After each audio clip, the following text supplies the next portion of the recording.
This tree was originally collected in Scotland in the mid-80s. A friend of the current owner spotted a piece of land that was meant to be bulldozed while on holiday there. After inquiring, he got permission to take a few trees that were growing on that site.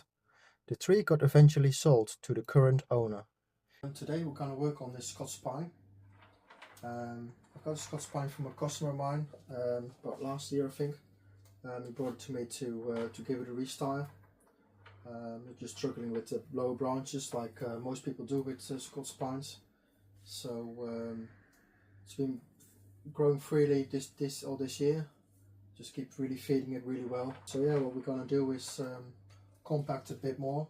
So what I want to do is just got this lovely zigzag in here, and instead of just going back up again with the more zigzag, I want to just bring it down again. So I want to show this lovely elbow in here. So we're going to bend that big one there a bit lower down, and then most of the foliage, the top will be kind of built up in here.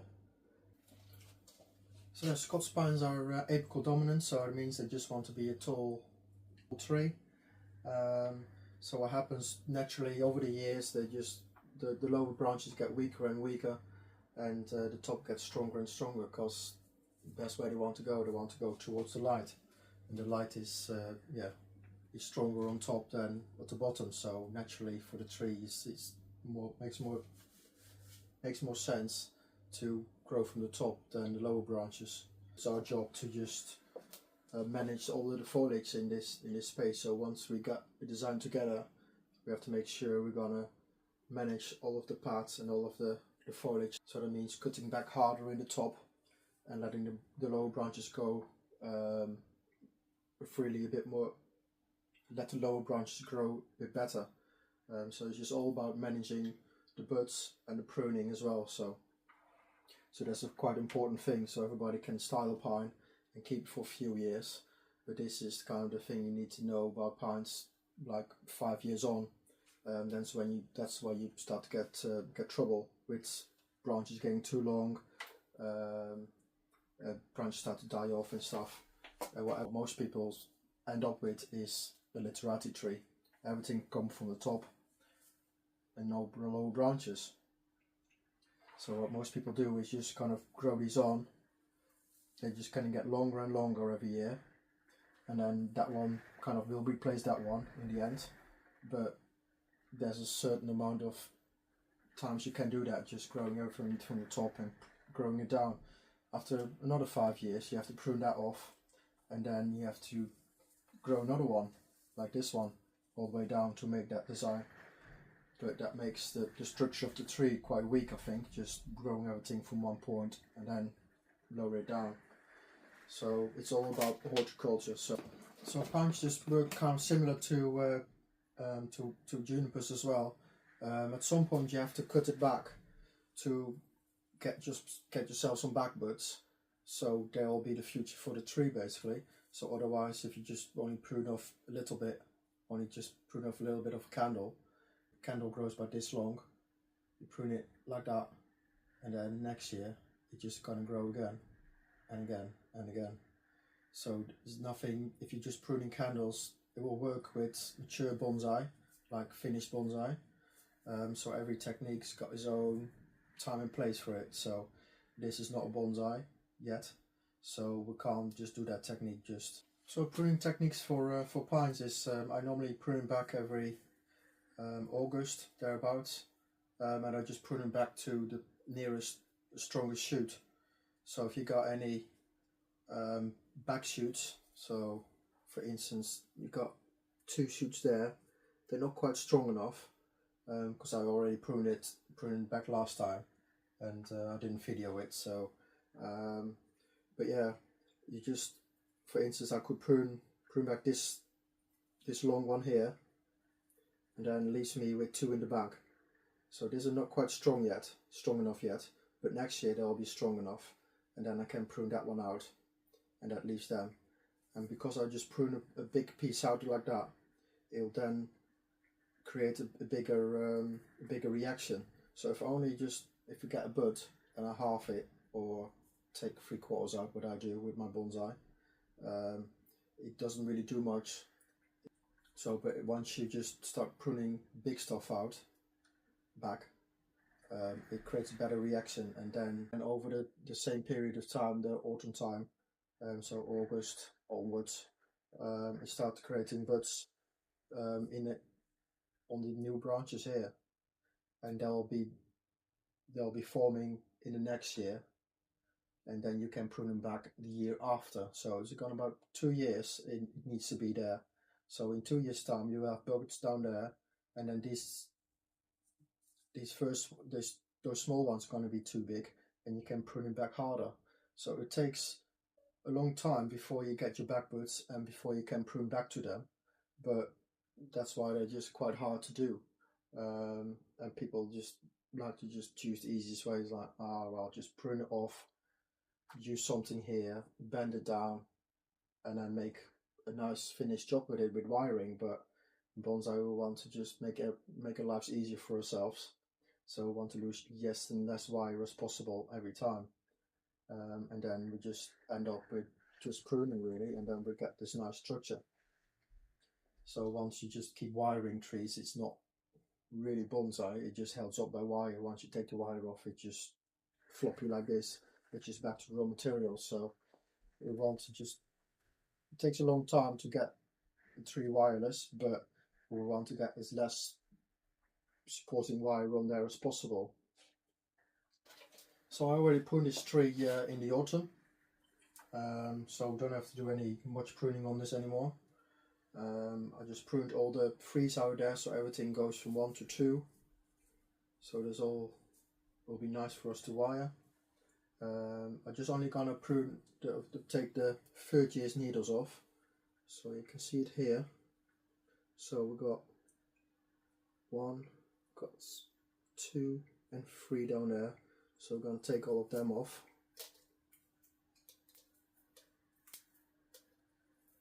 It enables us to just get in there a lot easier with the wire as well. And maybe at the end we're just going to take the ones underneath off as well, like this. I'll show you that later as well. So you get a nice clean line underneath, and then we're always allowed to just tip the ends up so the bud faces the light, which it will just take in a lot more light instead of that way. So only that way it will just only take in half the amount of light. So this one, if you put it up this way, it grows the best.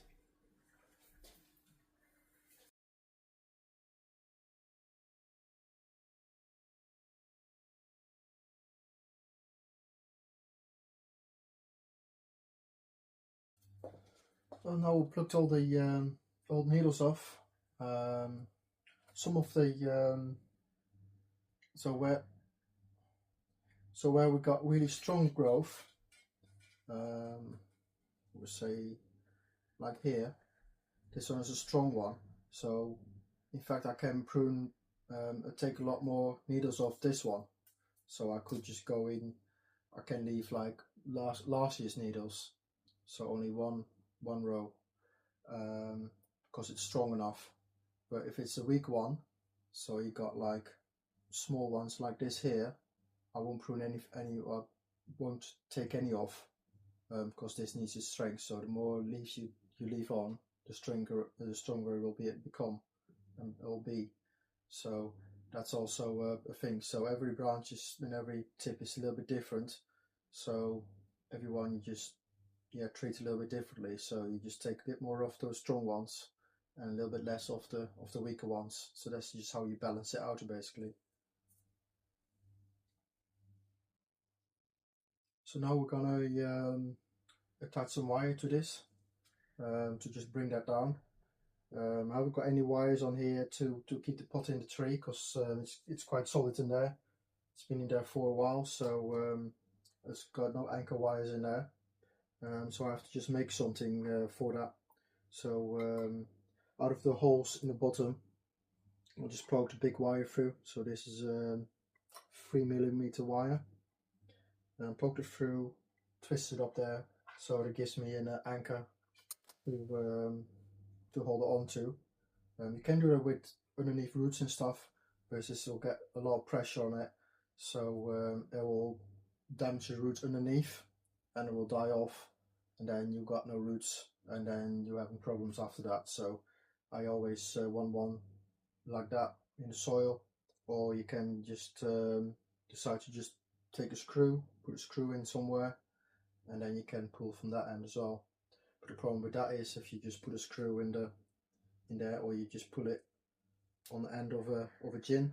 This one is too small, but if you put it on the end of the gin, for that one, it kind of pulls it even more compactor, which I don't really want. So I just want to bring that one down, and I want to compact it even more. So I want to, yeah, so that's why I just put that one in. So it just creates a line there. That's where we're gonna pull it through.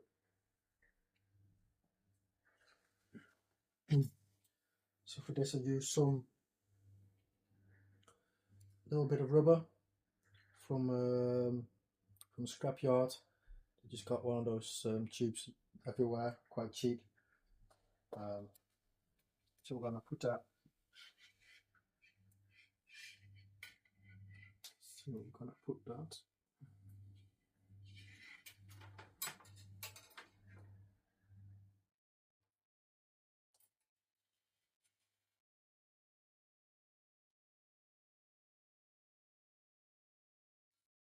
Yeah. And I use copper wire as well. This is I think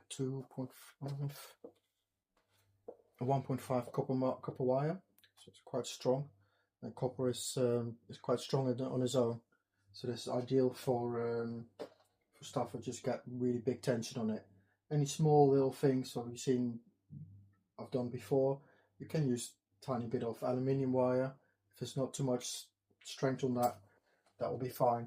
But if you start bending really big stuff, you need some bigger wire. Sometimes I use a thicker wire than that as well, copper wire. So it's happened before in the past. You just do this, and then in the morning you come back and the trees bend back again and the wire is snapped. So we don't want that really. So we're going over the top.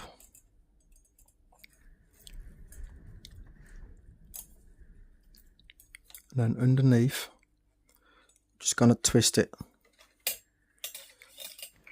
So this part is gonna stay on properly.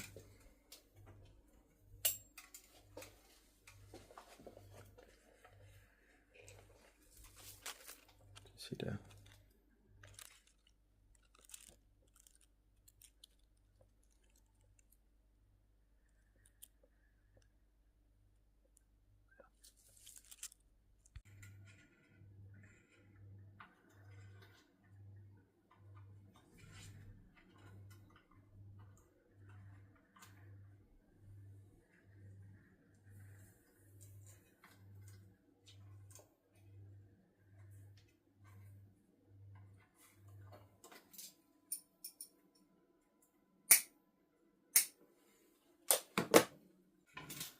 Pull first, then twist. If using aluminium wire, the wire can snap because of metal tiredness. That's why I use copper wire for this action.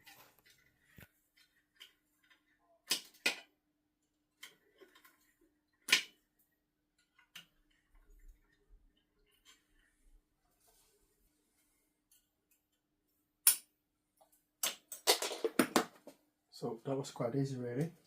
So you can see here it's already went down quite a bit. Haven't heard any cracks or anything, so we're still checking if anything just started to open up.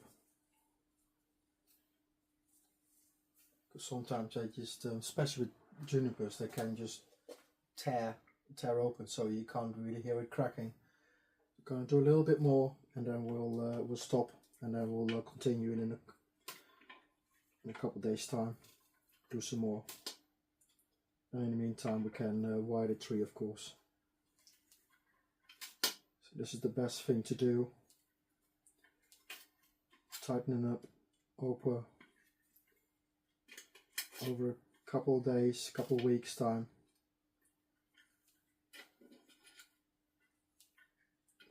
big bends are not really made for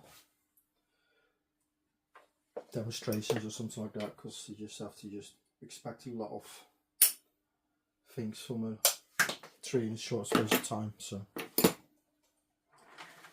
I went from up here all the way up here, so there's a good couple of inches. So I'm gonna leave it here for now. We're gonna put a little rubber down here.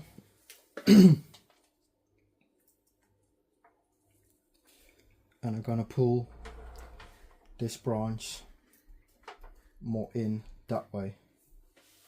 So we're gonna hook it onto a screw. So we're gonna just go from here to there.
So it makes this quite compact already, so these branches might be obsolete later on.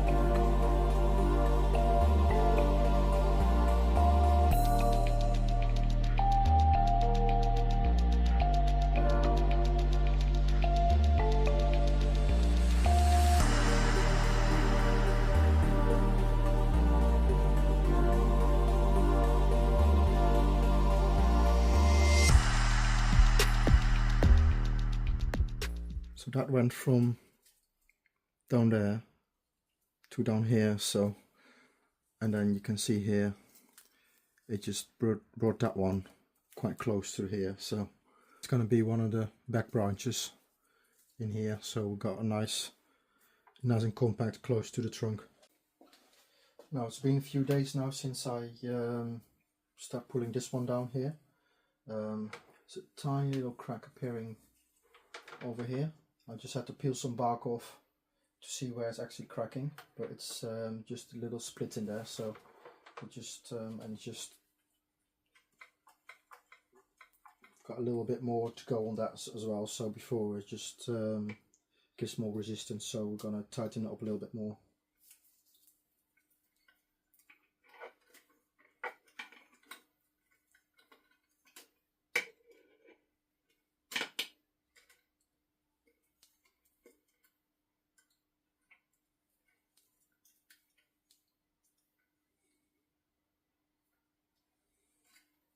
Still checking if the splits open up a bit more, so I always keep an eye on it.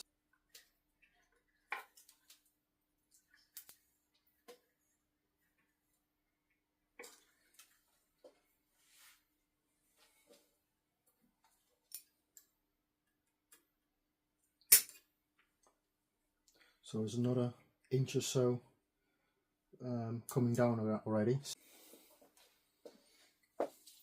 As you now can see, it makes a really nice movement in there.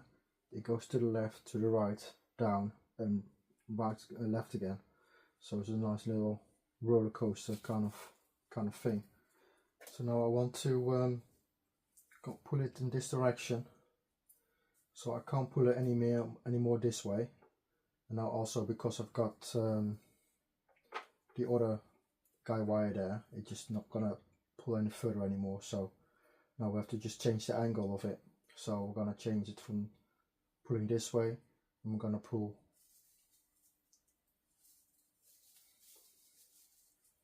this branch that direction. So we're gonna put another loop in.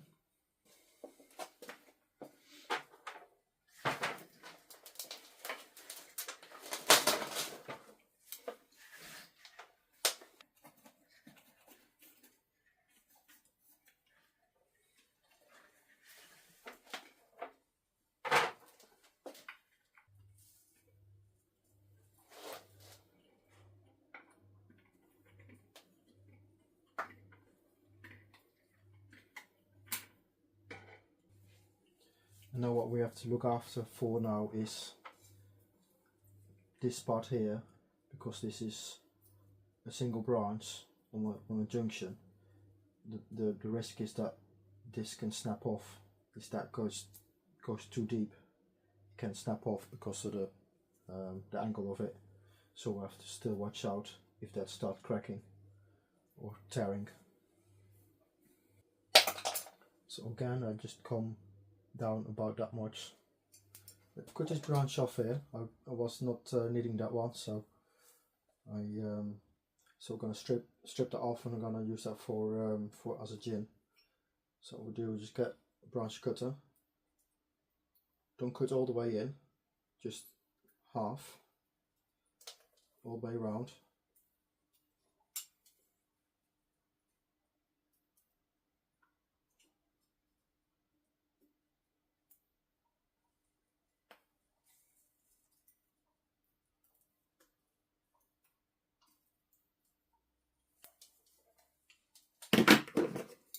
Because it's still soft and fresh, you can just squeeze that with a gin plier.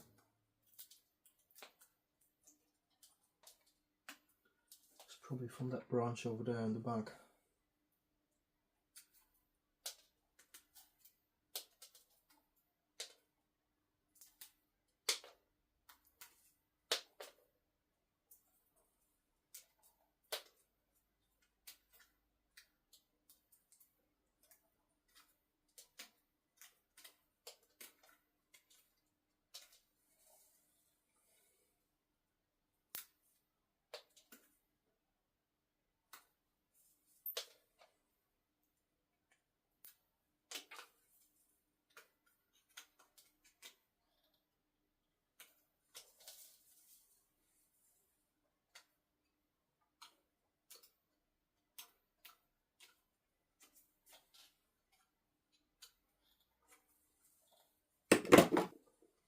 I will just break the ends here, peel it back so it looks a bit more natural. Try to keep as much as possible in this instant. Most times I like short gins, but I just we'll see how it goes later. But we'll just everything just have to go into a taper basically. So with gins is just every gin is a little bit different, so it tells a little story about the tree. So it can be that branch is broken off. For example, this tree is 200 years old. All the branches haven't snapped off in the same year.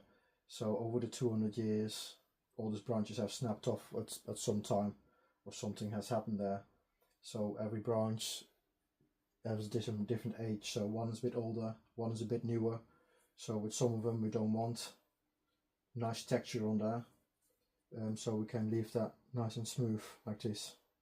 So we only make the end break off, and that's it. So we don't want too many lines therein. So yeah, so we want to tell the whole story of the whole tree. So from beginning till new almost.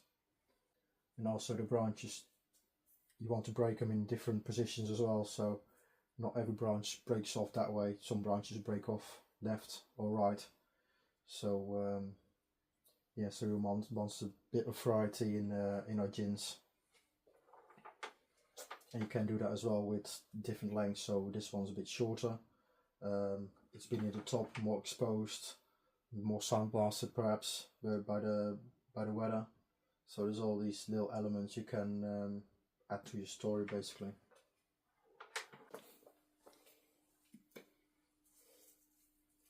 So for this is gin being made a couple of years ago. Don't know quite when, but it's quite weathered. But it's just a half a job really. So they sawed it off halfway, then broke it. So this is a nice texture there, but that one is still looks like it's been sawn off, which it is. So this is just not really nice. So if they just broken those bits off as well at the same time, it will yeah, it'll be nice. Because what I said, just also time and the years will just help just make the patina on the deadwood. You start crackling and stuff. There's a lot of things what we can do with carving tools, but like sideways cracks and stuff like that, we just, yeah, it's really difficult to make. That's just in the wood, so it only has to come out when the wood starts weathering and expanding and contracting. So yeah, those little things, just nature has to do that. So if that was done as well, so that could have been weathered at the same time, but it's not no problem. So we can do that with later. And we also want to just make a tiny little V in there as well. So instead of round, we just want it just to go in a V. So it's just nicer for the sap just to flow past it really.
When using chisels, make sure your tree is well established in its pot and secured with wire to prevent damage to the roots.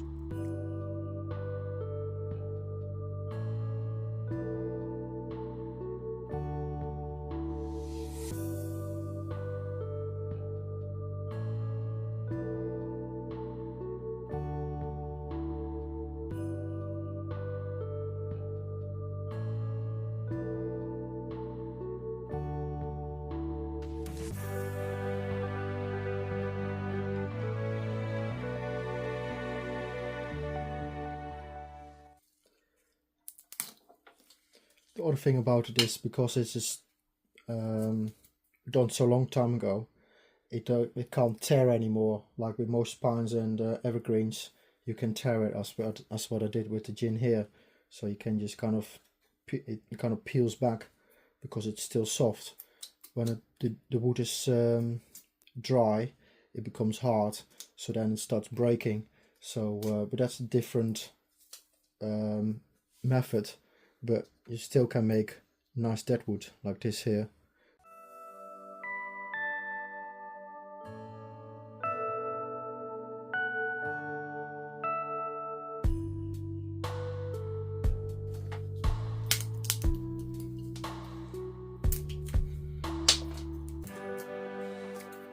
So we just broke off the piece on the towards the outside, so we will leave a bit down there. So it's just a thing what you have to learn by just doing loads, and then you just experience really. So you just break one, different directions, and it just gives you different textures. So after a while, if you do another one, then you know, oh, if we're gonna break it this way, we're gonna leave something behind here. And if you want to just achieve something, a different look, then you can pull it back this way to break away the lower part, for example. I want to leave this piece here, and I want to create another little gap into there. So from the front, you're gonna see that a little bit more jagged.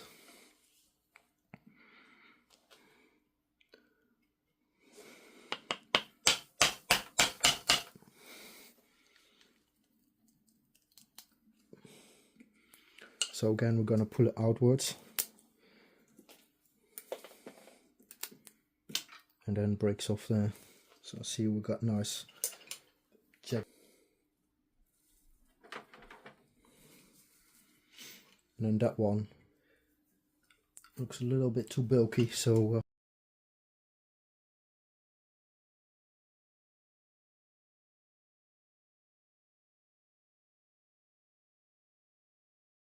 from there, I think it's a little bit rotten inside. Dry rot.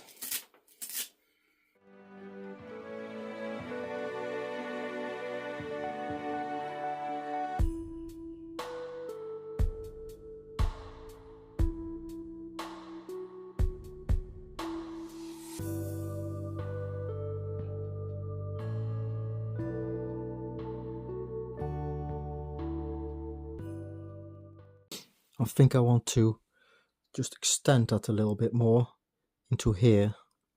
So just get a chisel, start chiseling from here in that line there, and then kind of go that way. I want to chisel a little V into there, just extend that a bit more. So I think if we watch it from the front, it's a little bit too bulky, so I want to just get that. If you can see that line there, we just want to get kind of in there like that.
I just enlarged that a little bit more, so it just gives a little bit more texture to that area.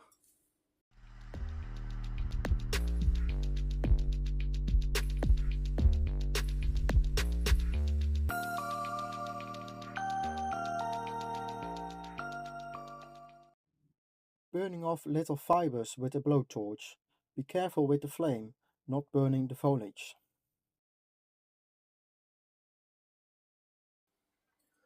So now I've plucked all the furtiest needles off.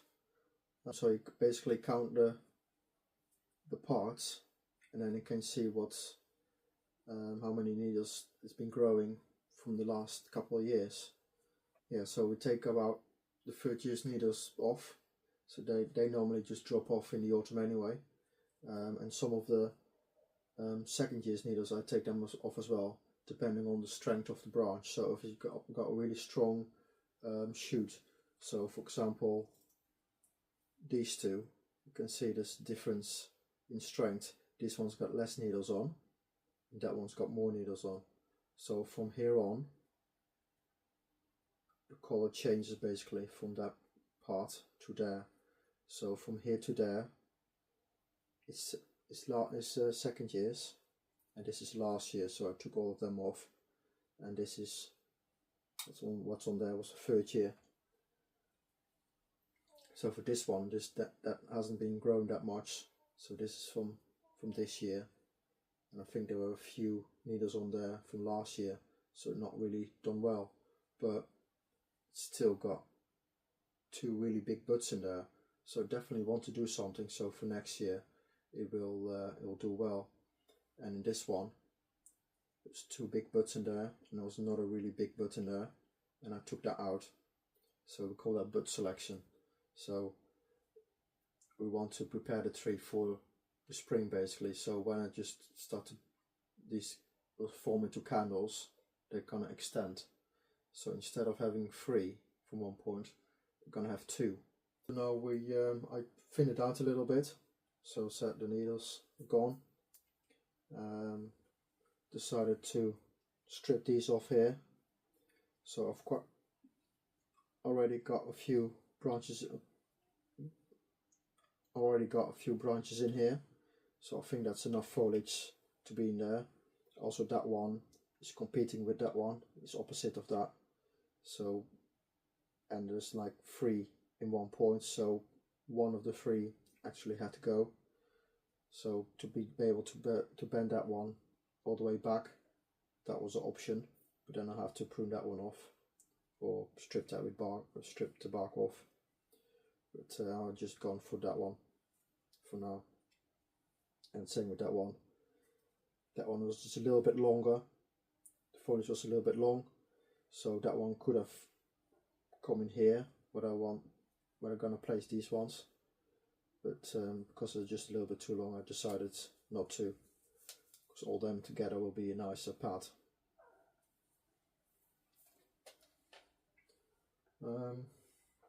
Also, the big branch over here, that one was pointing that way, so it's kind of crossing the main branch, which is not really a problem, but I want it to be the new back branch.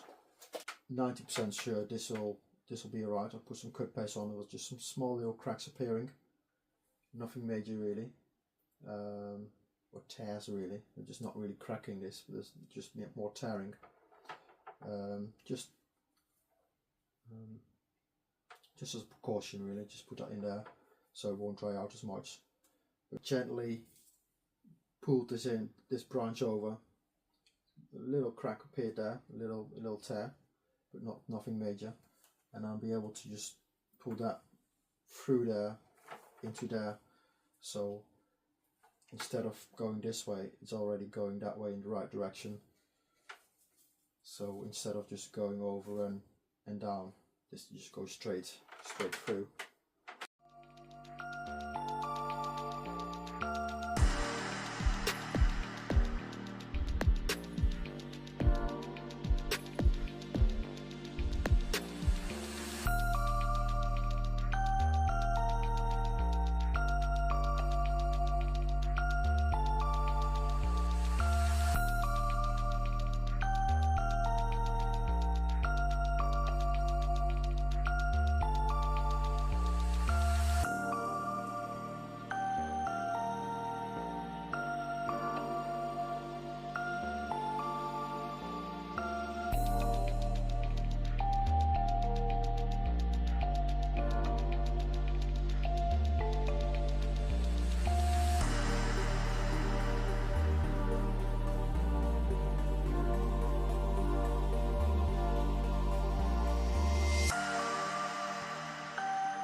bunch there, so we're just gonna 1, 2 there, stop, and then we just continue combining those two again together, so it will look nice and neat.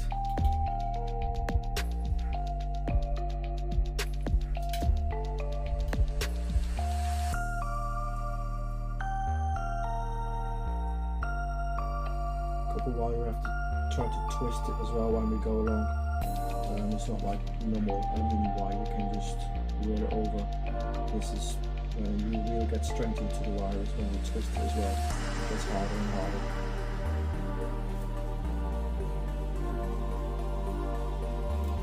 Which is quite difficult to do. But with a little bit of practice you'll get good at it, like everything.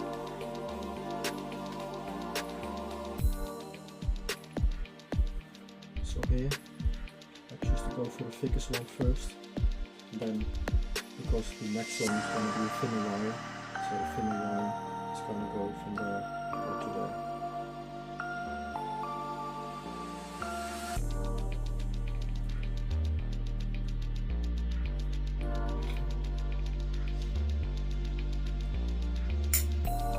As you can see, those two branches here, here, they're the same thickness, so I'm going perfectly to one with the same size wire.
I removed the back two branches.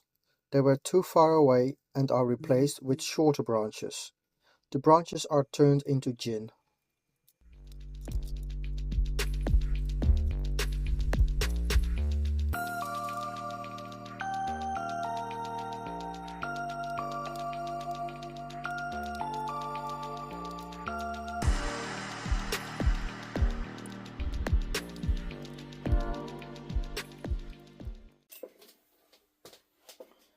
So as you can see here, this is last year's growth and this is the years before, so it's just very small.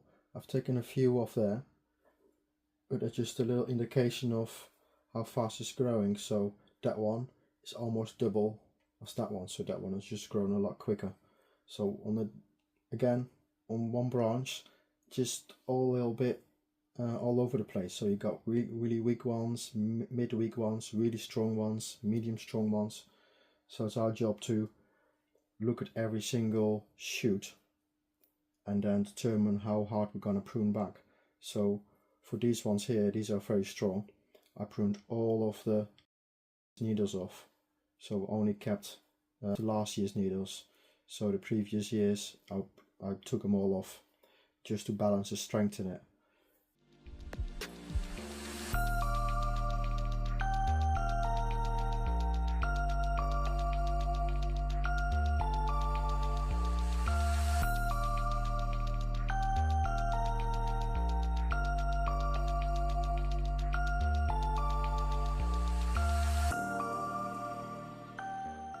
Everything is wired now until the last little details as well. So all the smaller butts were just not as, you can see here, there's one little butt there, there's one little butt there. If we just don't wire them properly up, even it just takes like one little turn, we can at least position it straight up, which gives it the most efficient way of growing. So if we just leave it alone, it will get weaker and weaker, and the most strength is just all goes to the bigger ones, which we don't want. So we just want to give it everything it needs to just grow strongly for next year. So we just I've just positioned that one there, cleaned all the needles underneath, so you see it's nice and flat, I've placed that one now, and this one is just, it's hiding underneath the branch over here. So I think I'm going to prune this one off. I could twist it all up and get it all the way in there to make a really nice image, but that's not the way to go really. So I'm going to prune this one off here.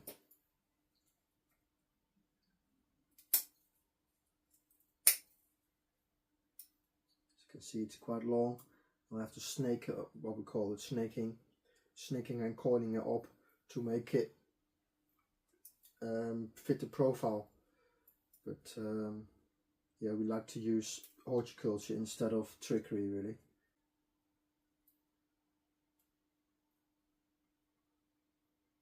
We don't want these buds too close together, as we need to keep them some space to grow as well. So we wanted just a little bit of space in between them.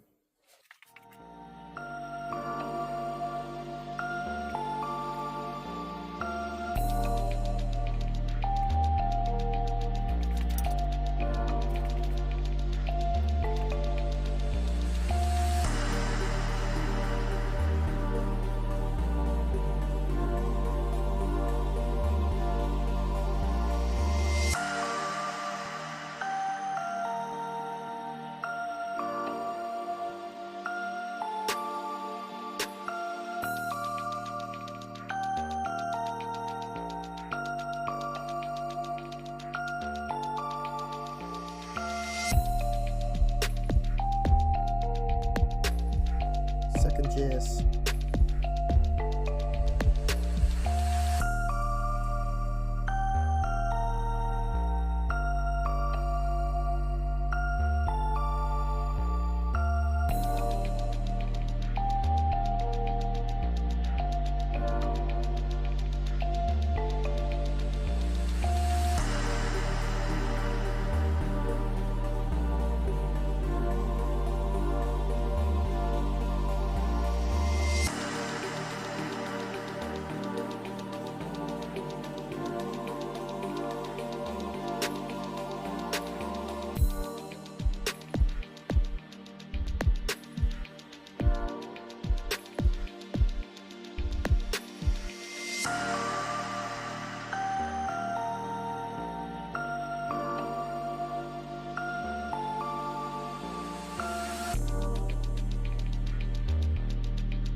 Branch I pulled from this one went across. I pulled that one this way. I'm gonna try if I can put it all the way this way into here, because as it is now, it's just a little bit long now there, and I can't quite get it where I want it to be, really.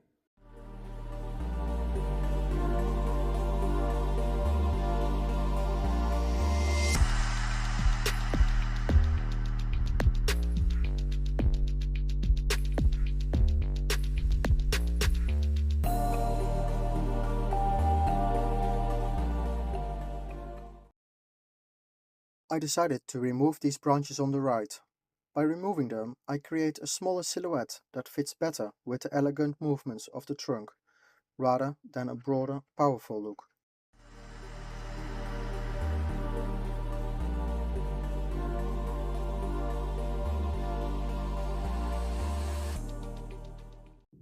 Now the same branches will be turned into gin.